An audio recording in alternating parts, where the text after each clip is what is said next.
हौसले हैं, इन्हें मोहब्बत से मोहब्बत है, इसलिए इनका हक है कि वो कुछ भी डिमांड करें। ये बिल्कुल सैयारा वाला जनरेशन है जो यहाँ तक आया है, हम इसकी मोहब्बत को सलाम करते हैं। गूंगी तहरीरों को मानी मत पहना, गूंगी तहरीरों को मानी मत पहना, जो बेमानी है उसको बेमानी लिख, जो बेमानी है उसको के बाद भी बेबाक लोग, सच्चे लोग, सच की आदत रखने वाले लोग कभी खामोश नहीं होते, चाहे कुर्सी मिली हो या न मिली हो। एक शायर के तौर पर भी और एक राज्यसभा सांसद के तौर पर भी, चूंकि यहाँ बहुत सारे राज्यसभा के सांसद बैठे हैं। आज एक बात कहना चाहता हूँ, अनिल यादव जी बैठे हैं, शक्ति सिंह गोयल साहब बैठे हैं,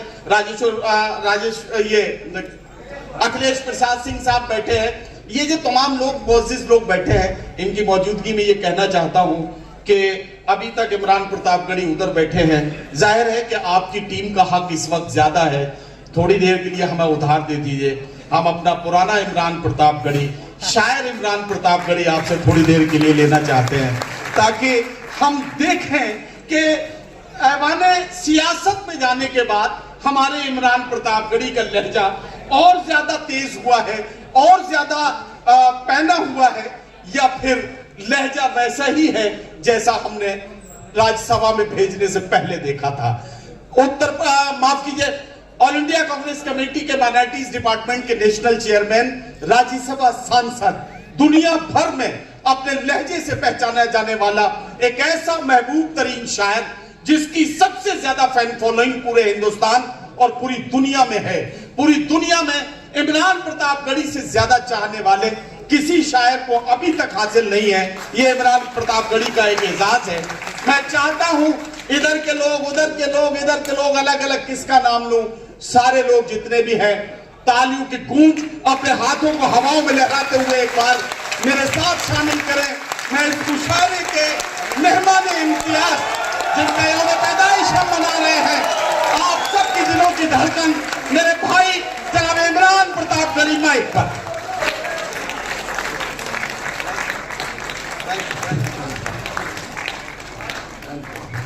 इस तरह के चांदी के मुकुट मत भेंट करिए वरना ईडी भी घर आ जाएगी फिर मेरे साथ। तो मैं इसे अखिलेश भाई को समर्पित कर दूंगा, यही सही आदमी है जिनको ईडी वीडी इनका कुछ बिगाड़ नहीं सकती। मैं कई चीजों की फरमाइश है, सही कहा मैंने ना, मतलब कोई मसला तो नहीं।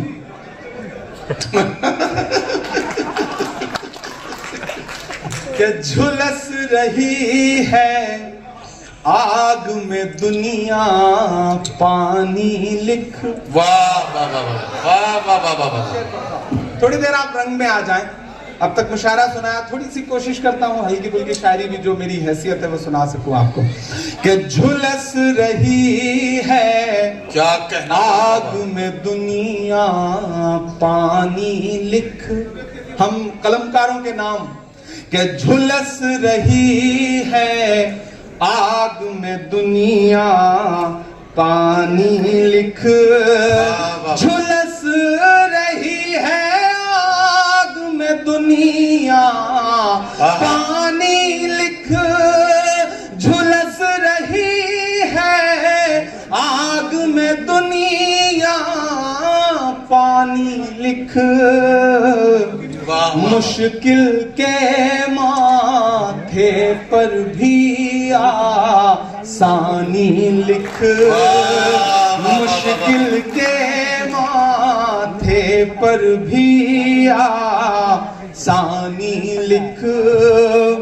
और एक कागज पर बेबस माओ के आंसू। एक कागज पर बेबस माओ के आंसू।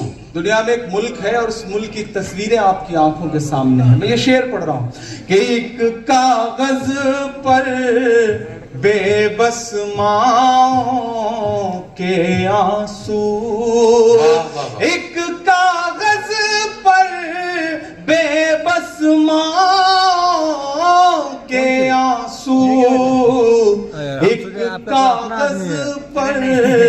बच्चों की कुर्बानी लिख एक कागज पर, बच्चों की कुर्बानी लिख और लिखने वाले दरिया को एक चिट्ठी भेज, लिखने वाले दरिया को एक चिट्ठी भेज। आप पहुंचेंगे वहां तक। लिखने वाले दरिया को एक चिट्ठी भेज, उसमें फिरौनों की कारस्तानी, उसमें फिरौनों की कारस्तानी लिख। लिखने वाले दरिया को एक चिट्ठी भेज, उसमें फिरौनों की कारस्तानी लिख। वाह वाह वाह। और गूंगी तहरीरों को मानी मत पहना, गूंगी तहरीरों को मानी मत कहना, गूंगी तहरीरों को मानी मत पहना। मीडिया के साथी हों, बाकी कलमकार हों, मैं उनके नाम ये शेर पढ़ रहा हूं कि गूंगी तहरीरों को मानी मत पहना, गूंगी तहरीरों को मानी मत पहना, जो बेमानी है उसको बेमानी लिख, जो बेमानी है उसको बेमानी लिख। गूंगी तहरीरों को मानी मत पहना, बेमानी है उसको बेमानी लिख। और मेरी नई नस्लों, आपके नाम मेरा ये पैगाम कि मायूसी के दलदल से बाहर आकर, मायूसी के दलदल से बाहर आकर, हाकिम उतना भी जालिम नहीं है जितना फिरौन था, और आप उतने भी मजलूम नहीं है जितना मूसा की उम्मत थी। कि मायूसी के दलदल से बाहर आकर, मायूसी के दलदल से बाहर आकर, एक दफा फिर से दौरे सुल्तान, एक दफा फिर से दौरे सुल्तानी लिख। और अब वो नज्म सुनाता हूं जो इन दिनों पूरे हिंदुस्तान में पढ़ रहा हूं, दुनिया में पढ़ रहा हूं, और बहुत सुनी जा रही है। आगे जो साथियों, आप जहां हैं वैसे बैठे रहें, मैं सुना रहा हूं, आप आगे आएंगे तो भी मैं सुनाऊंगा, पीछे रहेंगे तो भी मैं सुनाऊंगा। लाल किला जिसका उन्वान है, जो नज्म पूरे हिंदुस्तान में पढ़ रहा हूं, एक बार आप ताली बजा करके मुझे माहौल दें। आपने जो तालियां बजाई हैं इसमें हमारे बाल बच्चे पल जाएंगे जो अभी पैदा नहीं हुए हैं।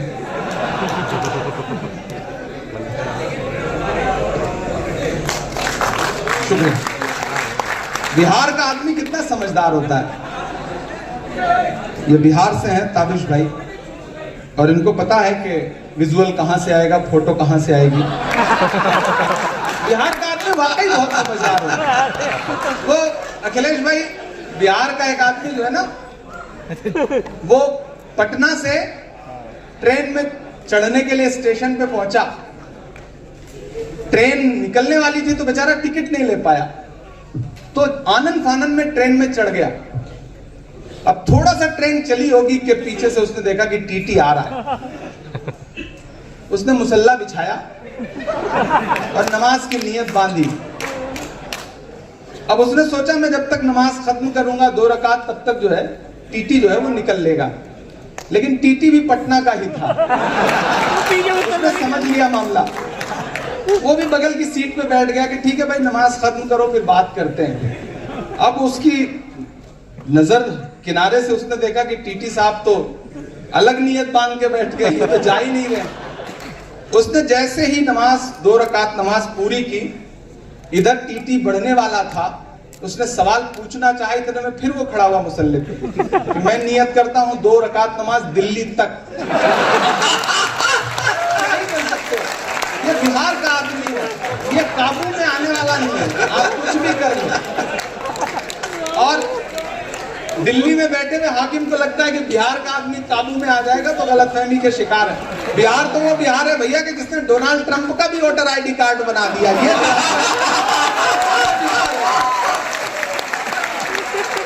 तो बिहार बताएगा अभी। कांग्रेस पार्टी में हूं, हमारे नेता हैं राहुल गांधी, हम अपने नेता को फॉलो कर रहे हैं, देखेंगे फिर। तेरी शोला बयानी से ज्यादा कौन समझेगा, लहू का रंग पानी से ज्यादा कौन समझेगा। वक्त के वो हाकिम जिन्हें लगता है कि सब कुछ उनकी मुट्ठी में है, उन्हें यह समझना पड़ेगा कि तेरी शोला बयानी से ज्यादा कौन समझेगा, लहू का रंग पानी से ज्यादा कौन समझेगा। अजी कुदरत की लाठी में कहां आवाज होती है, अजी कुदरत की लाठी में कहां आवाज होती है। ये बातें आडवाणी से ज्यादा आडवाणी से क्या कहना ज्यादा कौन समझेगा। थके हैं आप लोग? थके तो नहीं है? 1956 में व्हाइट हाउस में दाखिल होने से 4 साल पहले हार्वर्ड यूनिवर्सिटी में लेक्चर देते हुए, बच्चों से खिताब करते हुए, अमेरिका के 35वें प्रेसिडेंट जॉन एफ कैनेडी ने कहा था कि अगर शायरों को सियासत समझ में आती और सियासतदानों को शायरी समझ में आती, अगर शायरों को सियासत समझ में आती और सियासतदानों को शायरी समझ में आती, तो ये दुनिया रहने के लिए और खूबसूरत हो सकती है। मैं कोशिश कर रहा हूं कि दोनों के बीच में पुल बन सकूं।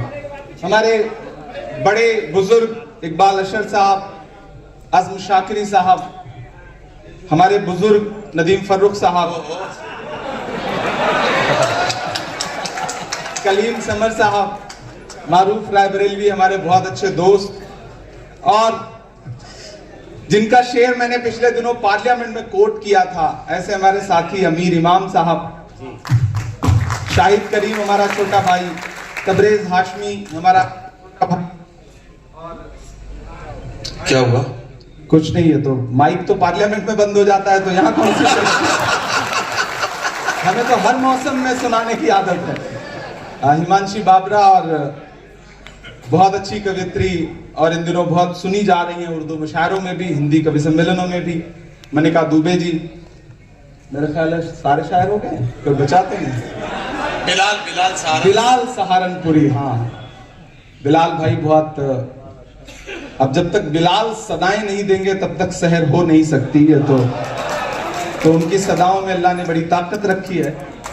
और ऐसे ही माहौल से, ऐसे ही मौसम से निकल के हमने ऐसे ही सामने बैठ के प्रतापगढ़ में तमाम मुशायरों में अपने इन बड़ों को सुना है। और उन दिनों जब स्टेज पे बैठता था तो सोचता था कि कभी वो मौका आएगा कि एक दिन हिंदुस्तान की सबसे बड़ी पंचायत में बैठ के अपनी आवाज बुलंद करेंगे। और कोई एक ताकत है जो आपसे काम लेने के लिए आपको चुनती है, आप में कोई हुनर नहीं होता, ये मेरा शिद्दत से मानना है।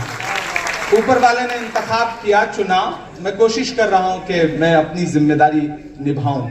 मैं एक नज्म सुनाऊंगा, एक मतला 2-3 शेर सुनाऊंगा। पीछे जो कुछ बेचैन रूहें हैं उनसे गुजारिश है कि वो बैठें, अब तो हम और आप हैं, बिल्कुल उसी तरह जैसे आप बैठे आराम से, अब तो माशाल्लाह पूरा भरा हुआ मामला है। वक्त पर दाद देते रहिएगा, मैं सुनाता रहूंगा कि जख्म पर जख्म खा के निकले हैं। आज हम लोग वेल में गए, सारे लोग ये जो आगे बैठे हैं। कल हो सकता है कल जो नोटिफिकेशन आए उसमें हम सब सस्पेंड हो चुके हों, ऐसे चांसेस पूरे हैं। पिछली बार ऐसे ही हम मणिपुर में प्रोटेस्ट कर रहे थे तो 146 एमपीज को एक साथ सस्पेंड किया गया, लोकसभा और राज्यसभा के। हम बाहर निकले तो मीडिया के साथियों ने कहा मजा आया, तंज किया उन्होंने। तो हमने कहा कि जिन मुद्दों पर हम प्रोटेस्ट कर रहे हैं, अगर आज हमें सस्पेंड ना किया गया होता तो हमें लगता कि हमारा नाम बहादुरों में नहीं बल्कि बुजदिलों में लिखा जा रहा है।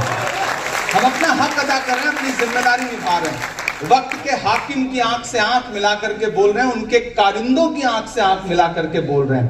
मैं नज्म पढ़ता हूं कि जख्म पर जख्म खा के निकले हैं, हाँ मगर मुस्कुरा के निकले हैं। जख्म पर जख्म खा के निकले हैं, हाँ मगर मुस्कुरा के निकले हैं।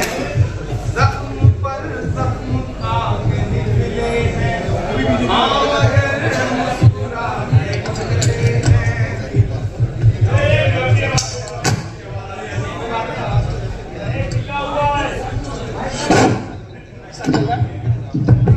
हेलो, हाँ चल रहा है।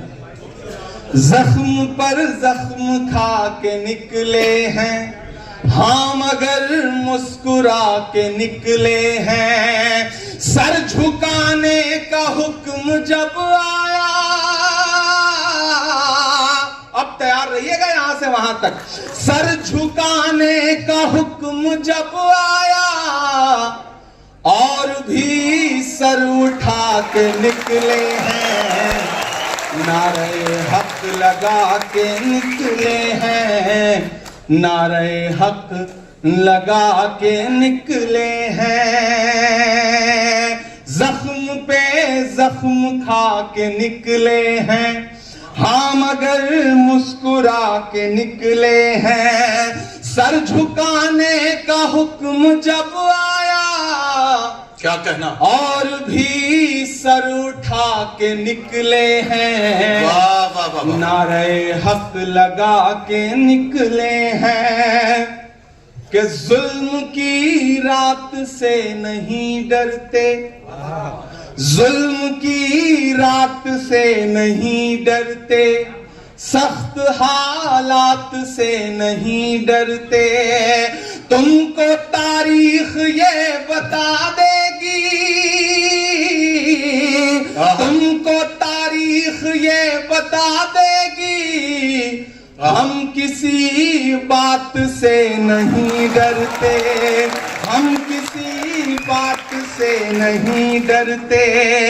झूठ के हाकिमों के चेहरे पर, वाह, झूठ के हाकिमों के चेहरे पर आईना हम दिखा के निकले हैं। नारे हक लगा के निकले हैं, नारे हक लगा के निकले हैं।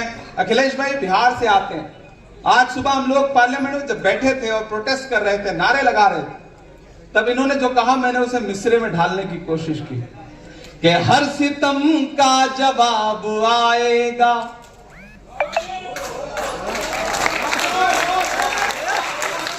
हर सितम का जवाब आएगा। हमारी बड़ी बहन शोभा बच्छाओ जी जो धुले से एमपी हैं वो आई हैं, मैं चाहूंगा कि आप तशरीफ रखें। शुक्रिया। अरमान बैठने दो बेटा। हर सितम का जवाब आएगा, देखना इनकलाब आएगा। अब तक जिन्होंने हाथ नहीं खोला है अगले 2 मिसरे पे कोई खामोश नहीं रहेगा कि देखना इनकलाब आएगा, हर सितम का जवाब आएगा। नहीं आप नीचे मत बैठे, गुलफाम बैठने तो बेटा। नहीं प्लीज, वो अच्छा नहीं लगता। कोई महिला नीचे बैठे जमीन पे और सब कुर्सी पे बैठे रहे तो ये बिल्कुल अच्छी बात। हर सितम सितम का जवाब आएगा। तैयार रहिएगा।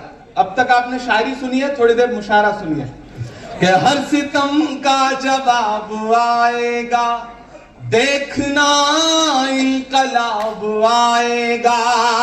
अच्छे दिन का किए थे जो वादा, अच्छे दिन का किए थे जो वादा, उनका दिन भी खराब, उनका दिन भी खराब। क्या बात है।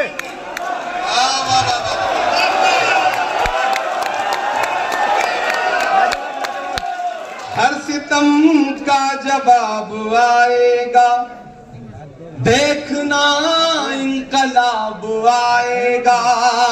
अच्छे दिन का किए थे जो वादा, उनका दिन भी खराब आएगा। इन अंधेरी सियाह रातों में एक दिया हम जला के निकले हैं, नारे हक लगा के निकले हैं, नारे हक लगा के निकले हैं। ये अगली सफों में जितने भी हमारे साथी बैठे हैं, हर दिन हम सुबह जाते हैं ये सोच के जाते हैं कि अवाम से जुड़े हुए मुद्दे पार्लियामेंट में उठाएंगे, लेकिन हमें किन किन मोर्चों पे लड़ना पड़ता है और किस किस तरह से लड़ना पड़ता है कि उसे बयान भी नहीं किया जा सकता। लेकिन हम फिर भी लड़ रहे हैं, हम फिर भी बोल रहे हैं, इसके बावजूद कि झूठ को नापसंद करते हैं, सच का नारा बुलंद करते हैं। ये हम सारे सियासतदानों की तरफ से जो आज के दौर में हाकिम की आंख से आंख मिला के बोल रहे हैं, उनकी तरफ से ये शेर पढ़ रहा हूं कि झूठ को नापसंद करते हैं, सच का नारा बुलंद करते हैं। हाकिम वक्त से अदावत है, हाकिम वक्त से अदावत है, वो हमें कम पसंद करते हैं, वो हमें कम पसंद करते हैं। लेकिन उसके बावजूद आप पार्लियामेंट की कार्रवाई उठा के देख लीजिए, उनके चेहरों पे 12 बजे होते हैं और इधर से हम लोग मस्त नारा लगा रहे हैं, लड़ भिड़ रहे हैं, लेकिन कोई खौफ नहीं, कोई डर नहीं, क्योंकि कोई एक शख्स है हिंदुस्तान की सियासत में जो कहता है डरो मत, और हम उसे निभाने की कोशिश भी कर रहे हैं कि झूठ को नापसंद करते हैं, सच का नारा बुलंद करते हैं। हाकिम वक्त से अदावत है, वो हमें कम पसंद करते हैं। हम तो निकले हैं मुस्कुराते हुए, हम तो निकले हैं मुस्कुराते हुए, और वो तिल मिला के निकले लगा के नारे हक लगा के निकले हैं, जख्म पे जख्म खा के निकले हैं। बहुत शुक्रिया, बहुत मोहब्बतें। मैं क्या क्या सुनाऊं, बहुत मेरे लिए भी मुश्किल है। हाँ वो सुना, वो भी सुना, लाल किला भी सुना दूंगा। अच्छा वो भी सुना देंगे, सब सुना देंगे, आप बैठे। हाथ पकड़ लेता होगा। फरमाइश कर रहा है। ये भटकती हुई रूहें हैं, हम इनका खैर मकदम करते हैं। ये हमारी नई नस्लें हैं, इन्हें मोहब्बत से मोहब्बत है, इसलिए इनका हक है कि वो कुछ भी डिमांड करें।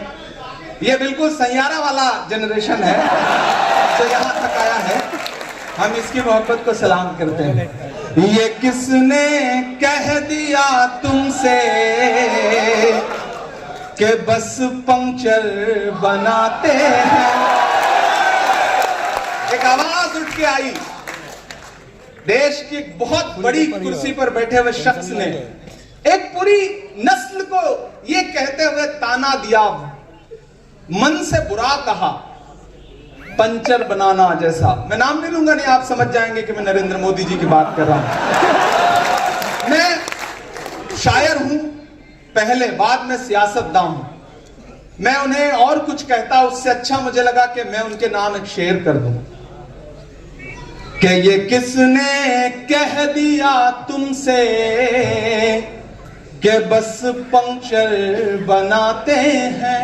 तमाम नाम आपकी आंखों में उभर आएंगे जब मैं अगला मिसरा पढ़ूंगा, और यहां से वहां तक कोई भी हाथ खामोश ना रहे। ये किसने कह दिया तुमसे कि बस पंक्चर बनाते हैं। ये किसने कह दिया तुमसे कि बस पंक्चर बनाते हैं। वतन पर हंस के जो कट जाए ऐसे सर बनाते हैं।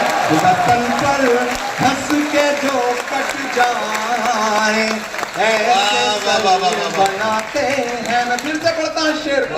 आपकी तालियों का शोर पहुंचना चाहिए वहां तक जहां तक मुझे पहुंचाना है कि ये किसने कह दिया तुमसे कि बस पंक्चर बनाते हैं। ये किसने कह दिया तुमसे कि बस पंक्चर बनाते हैं। वतन पर हंस के जो कट जाए ऐसे सर बनाते हैं। वतन पर हंस के जो कट जाए ऐसे सर बनाते हैं। और जो मेरा छोटा भाई जिस शेर की फरमाइश कर रहा था, या जिस तरह के कलाम की फरमाइश कर रहा था, उसके नाम ये शेर कि गजल में हम भी कर सकते हैं हुस्नो इश्क की बातें।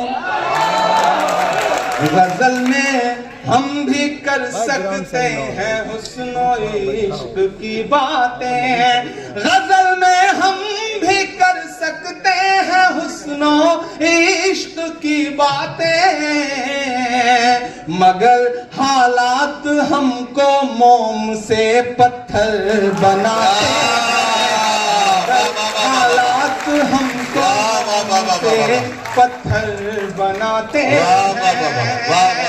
और एक शेर पढ़ता हूं, अगर आपको ये लगे कि आपका इमरान सियासतदानों की जमात में जाके बदला नहीं बल्कि आप जैसा ही है, जैसा आप सोचते थे वैसा ही है, तो मुझे उसी तरह की दुआएं भी चाहिए कि उन्हें बुलडोजरों के बाजुओं पर नाज है लेकिन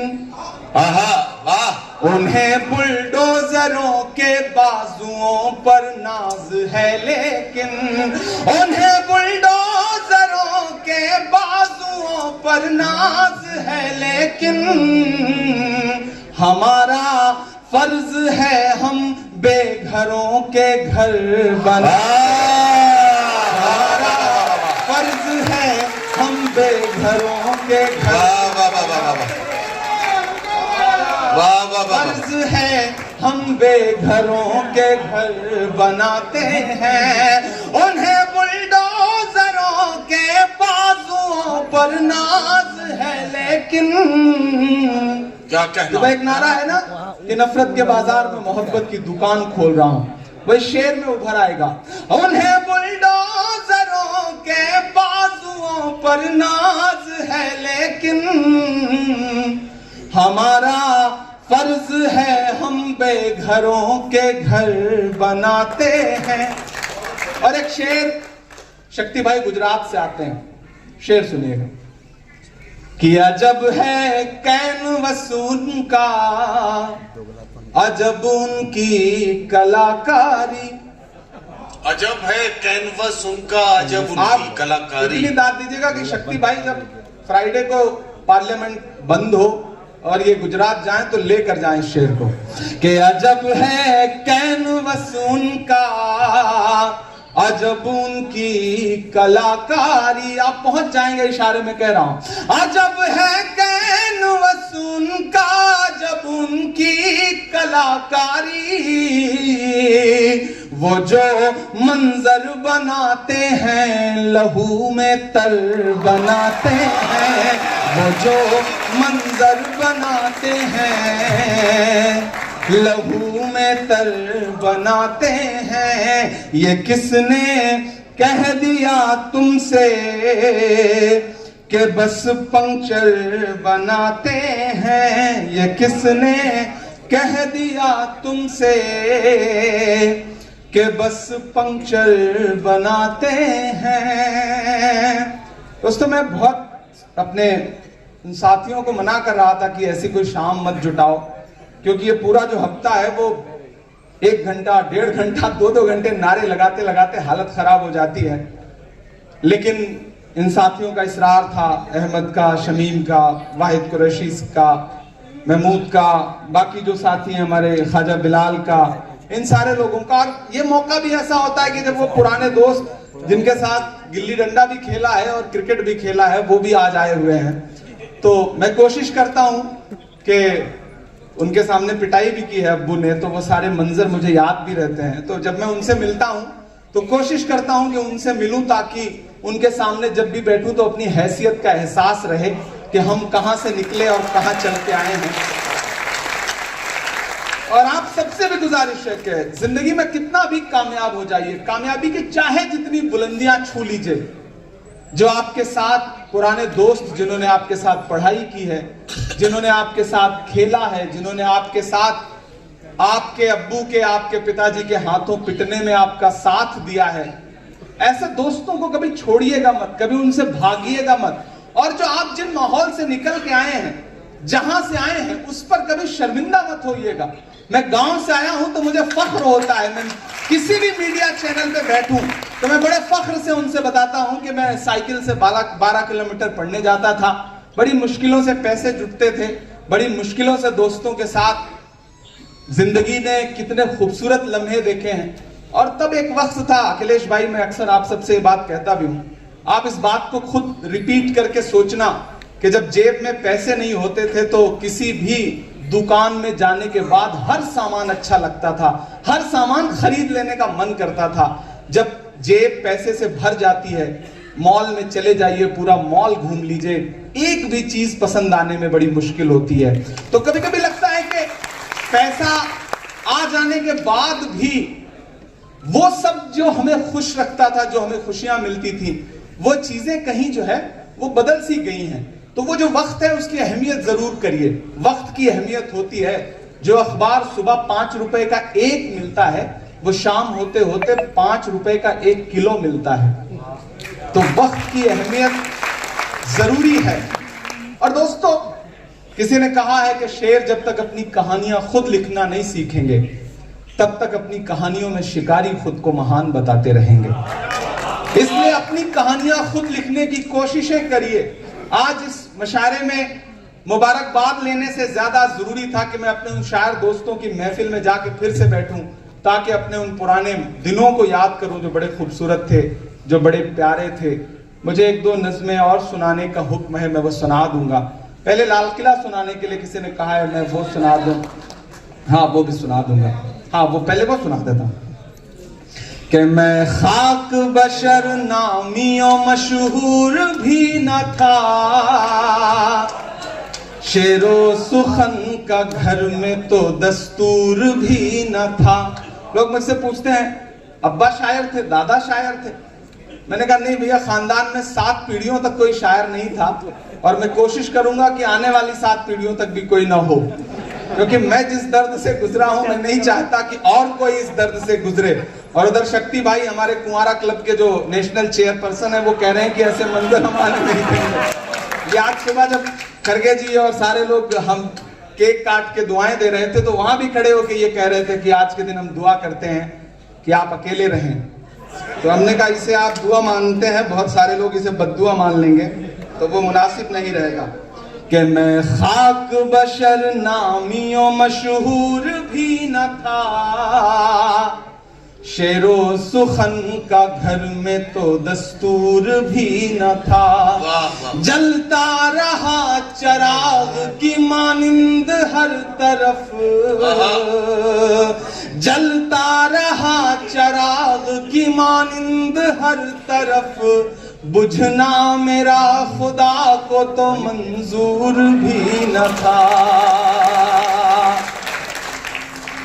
हमारे जो साथी बैठे हैं, बहुत सारे लोग हैं जो कुरान को समझते हैं। उसमें एक लाइन है, एक आपके लिए बताऊं कि एक सेंटेंस है, वतो इज्जो मंतशा वतो जिल्लो मंतशा। खुदा जिसे चाहे इज्जत दे, खुदा जिसे चाहे जिल्लत दे। मैं पढ़ रहा हूं कि मैं खाक बशर नामियों मशहूर भी न था, शेरो सुखन का घर में तो दस्तूर भी न था। जलता रहा चराग की मानिंद हर तरफ, बुझना मेरा खुदा को तो मंजूर भी न था। उसने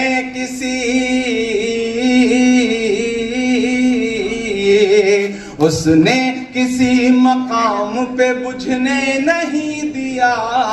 वतो इज्जो मंतशा वतो जिल्लो मंतशा, वतो इज्जो मंतशा वतो जिल्लो मंतशा।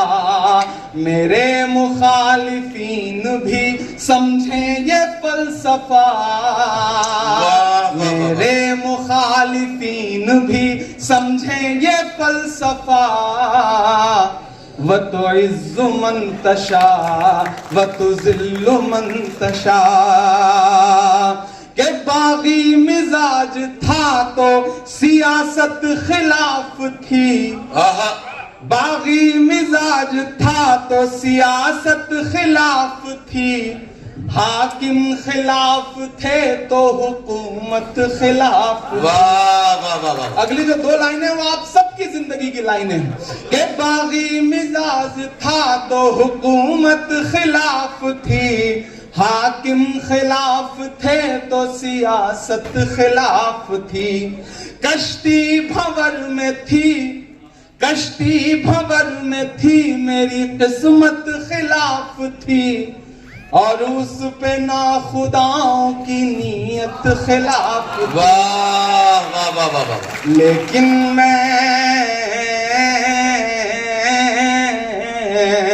लेकिन मैं चीख चीख के सच बोलता रहा।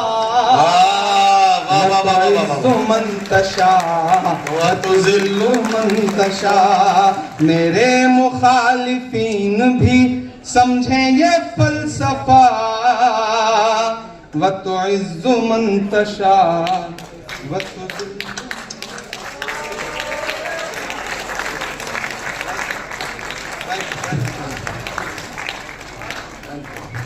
इस तरह के चांदी के मुकुट मत भेंट करिए, वरना ईडी भी घर आ जाएगी कोई मेरे साथ।